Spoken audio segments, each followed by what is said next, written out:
Kaugnay po ng tila stand-off sa liderato ng Senado, makakausap natin ngayong hapon si Attorney Howard Calleja, isang practicing lawyer and legal educator. Magandang hapon po, Attorney Calleja.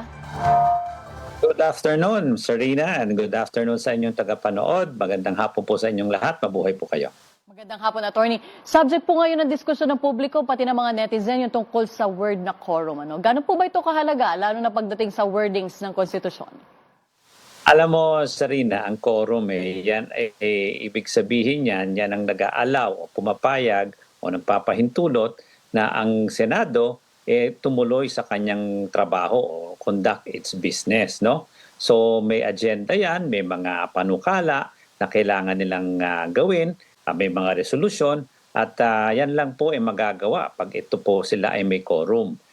Under the Constitution, yan po ay Article 6, Section 10, 2 nung 1935 Constitution at Article 16, 10, 2 nung 1987 Constitution. Malinaw po, pareho po ang wordings niyan. Hindi po nagkakaiba na kailangan po ng merong majorya ng mga senador, no? But pag tumitingin po tayo, alam mo naman siguro yan, Serena, pag tumitingin tayo sa ating batas, hindi lang naman Constitution, at kung meron bang paglilinaw sa ating batas, yan po dinadaan sa Korte Suprema. So meron na bang resolusyon ng Korte Suprema tungkol dito kung anong ibig sabihin ng quorum? Meron na po. Ito po yung kaso ni Avellino versus Cruz na ginawa po noong 1949. So ganun din po ang nangyari. 12 din po ang diniklarang quorum ng Korte Suprema dahil po yung isa pong senador ay may sakit, nasa ospital, at yung pangalawa wala ho sa Pilipinas or abroad. Ang sabi po ng Korte Suprema nung panahon na yon, kung sino lang po ang kaya pong gunin ng jurisdiction, kung sino may physical and actual presence, functional presence ang tawag, no? Na pwedeng abutin ng Senado. Nung time na yon, yung 12, yun lang po ang sinasabing quorum dahil 23 yung may functional and physical presence. Ngayon po, ito po ba similar o pareho ngayong sitwasyon na ito? Masasabi ko po na oo. On all fours, on everything po, pareho ho ito. At sabi ko nga, yung Constitution, pareho yung wording niya. So hindi ho dapat magkakaiba ang ating interpretasyon sa quorum. At ngayon po, may sitwasyon na hindi lang po may sakit o nawawala sa bansa, bagamat mas mabigat po ang sitwasyon na hindi ho natin kayang makuha yung processes ng dalawang senador. Ang isa dito, nakakulong at non-bailable, so hindi ho natin pwedeng panghawakan yan dahil po yan po nasa function na ng judiciary, yung po si Senator Jinggoy.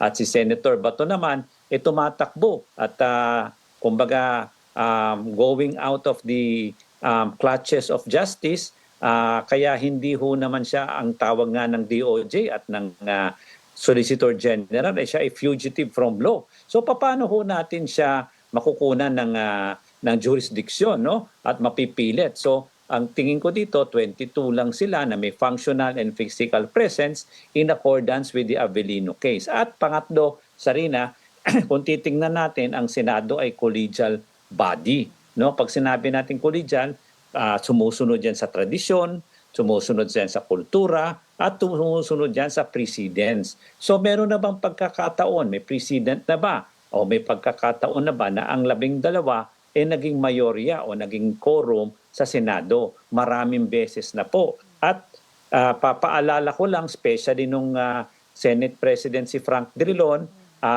nung May 2015 at iba pang mga araw na nangyari rin ito na 12 ang naging mayorya, si Senator Pia present doon sa Senado. Si Senator Alan, bagamat absent, siya senador nung panahon na yon.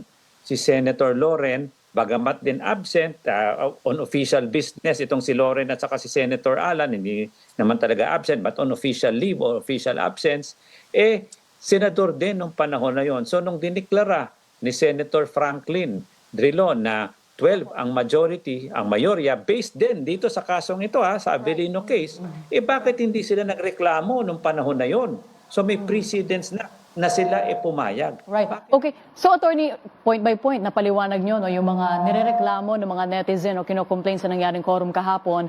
Pero how about yung mga kumakwestiyon no, sa pagkakahalal ni Senator Win Gatchalian bilang acting Senate President? Because yun, kailangan talaga 30 ng bilang at ine-elect yun at yun ang kinakailangan bilang para siya maupo bilang Senate President. As Senate President, not as any other officer of the Senate. Kaya acting Senate President, Senate pro tempore lang siya. Hindi naman siya ginawang Senate President. So, ang pagkakataon nito, klaro na may quorum sa RINA, klaro na diniklarang vacant lahat ng posisyon. At pag sinabing vacant, mula Senate President hanggang sa lahat ng komite ng Senado. So, bakante po yun. Wala hong mga chairman, wala hong Senate President, wala hong iba pang mga opisyales. Kaya, mali yung sinasabi ni Senate President Alan Peter or ex-Senate President Alan Peter na siya pa dahil diniklarang vacant na. So ngayon, wala hong Senate President. Meron hong acting Senate President or Senate President pre tempore who is now the acting Senate President in the person of Senator Win Gatchalian. So klaro po yun na may quorum, they can do business at ang business diniklarang vacant at nag-elect po sila ng mga panibagong mga posisyon, panibagong mga officer. At yan po, napakalinaw po din yan kasi na-elect din si Senator Erwin Tulfo bilang chairman ng Blue Ribbon. Kaya yung ginawa kaninang meeting ng Blue Ribbon, tama po, sang-ayon po ako na sinasabi pong ito bogus o walang kahalagahan. Dahil po, hindi na po si Senator Pia at yung ibang mga membro doon, hindi na po sila membro ng Senate Blue Ribbon dahil bakante na po. Wala hong mga membro ngayon yan. At si Senator Pia, natural, hindi rin po siya chairman ng Senate Blue Ribbon. So hindi ho pwedeng gumawa ng kahit na anong function yung komite at diniklara na po ni Senator Erwin na sa Monday, magre-reorganize siya ng Senate Blue Ribbon Committee. So klaro po yun. At Okay. Attorney, ngayon parang gusto ng mga ilang senador na magkaroon ng special session. During that time, pwede bang maghalal ng bagong Senate President ng ating mga senators? Pwede po. Sa akin, maganda po yan na magkaroon ng special session at pag yan ay pagkakataon na sabi nga natin may mga haka-haka na baka may mga iba pang tumalon doon sa bagong mayorya, yan po makakasolve doon sa ating impasse o sa deadlock na nangyayari ngayon. So siguro yung Senate majority, kung yan mangyari, baka sila dumagdag. Pero ang maganda po niyan, kung magkaroon ng special session, doon po magkaka-testing o doon po matitesting natin kung sino talaga ang mayorya.